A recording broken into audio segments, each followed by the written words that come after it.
तेज दौड़ता ट्रक और उसके अंदर एक कैदी जिसे फांसी के मैदान ले जाया जा रहा था। लेकिन तभी उसने ट्रक की दीवार पर एक उभरा हुआ हिस्सा छुआ और आजादी का एक आइडिया दिमाग में कौंध गया। उसने जेब से एक सिक्का निकाला और धीरे धीरे स्क्रू को घुमाने लगा। उधर उसका साथी टॉम ड्राइवर सीट पर बैठे गार्ड पर नजर रखे था। जैसे ही गार्ड ने पीछे झांका, दोनों फौरन लेटकर सोने का नाटक करने लगे। खतरा टला तो जैक दोबारा काम में जुट गया। एकदम सटीक तालमेल के साथ पहला स्क्रू निकल गया। फिर उसने सिक्का टॉम को दिया और टॉम ने अगला स्क्रू खोलना शुरू किया। दोनों ने मिलकर जोर लगाया और आखिरकार ट्रक का पिछला पैनल खुल गया बिना गार्ड को भनक लगे। अब बस एक आखिरी स्टेप था, ट्रक से अलग होना। जैक और टॉम ने ड्राइवर की ओर जोर से ठोकर मारी और डीला पड़ा ट्रक का पिछला हिस्सा फिसलने लगा। जैसे ही टॉम ने नीचे की सड़क देखी, उसकी सांसें थम गई, लेकिन अब पीछे हटने का कोई रास्ता नहीं था। जैक ने झटका मारा और ट्रक का पिछला हिस्सा सड़क पर गिर गया। दोनों फिसलते चले गए और गार्ड को इसका जरा भी शक नहीं हुआ। लेकिन आजादी का ये पहला कदम ही काफी नहीं था। उनके हाथ अब भी हथकड़ी से जकड़े थे। वो जितना जल्दी हो सके वहाँ से दूर भागना चाहते थे, क्योंकि अगर गार्ड को जरा भी अंदाजा हो गया तो मौत पक्की थी। काफी सोचने के बाद उन्हें एक आइडिया सूझा। उन्होंने ट्रक की भारी बॉडी उठाई और उसी के सहारे धीरे धीरे रेगिस्तान पार करने लगे। लेकिन ट्रक का बोझ अब उनके शरीर से ताकत खींच रहा था। रेगिस्तान की धूप और प्यास ने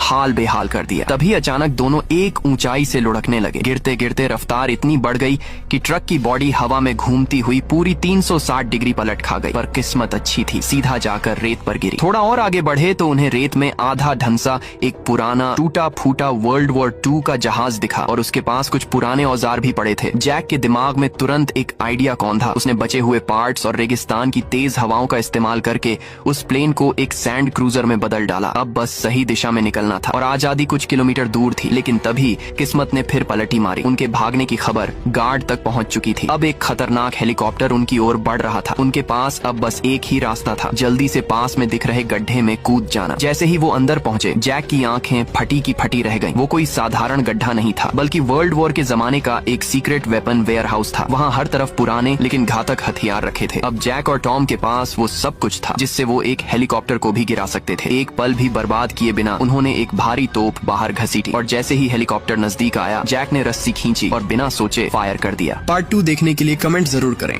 इस राजकुमारी की नाक अचानक लंबी होने लगती है और इतनी लंबी हो जाती है कि कमरे में ही नहीं समा रही थी। इसलिए वो खिड़की से बाहर निकलकर एक गांव पहुंच जाती है, जिसे देखने के लिए पूरे गांव वाले इकट्ठे हो जाते हैं और हैरान रह जाते हैं। लेकिन राजकुमारी को अपनी नाक देखकर चक्कर आ रहे थे। फिर नाक देश की सीमा पार करके एक बर्फीले इलाके में पहुंच जाती है, जिस वजह से राजकुमारी को जुकाम हो जाता है। फिर जब नाक एक गाँव से गुजरी तो एक औरत उसे सांप समझकर नाक पर गर्म पानी डाल देती है। इससे राजकुमारी को जबरदस्त जलन महसूस हुई। फिर नाक समुद्र पार करती है तो 2 शरारती बच्चे उस पर पत्थर फेंकने लगते हैं। इससे राजकुमारी को ऐसा लगता है कि जैसे वो डूबने वाली हो। थोड़े समय बाद नाक पड़ोसी देश पहुंच जाती है और किस्मत से वहां के मंत्रियों को पहले से ही उसके बारे में पता था, इसलिए वो लोग नाक का स्वागत करने के लिए तैयार थे। जैसे ही नाक वहां पहुंची, सब लोग उसका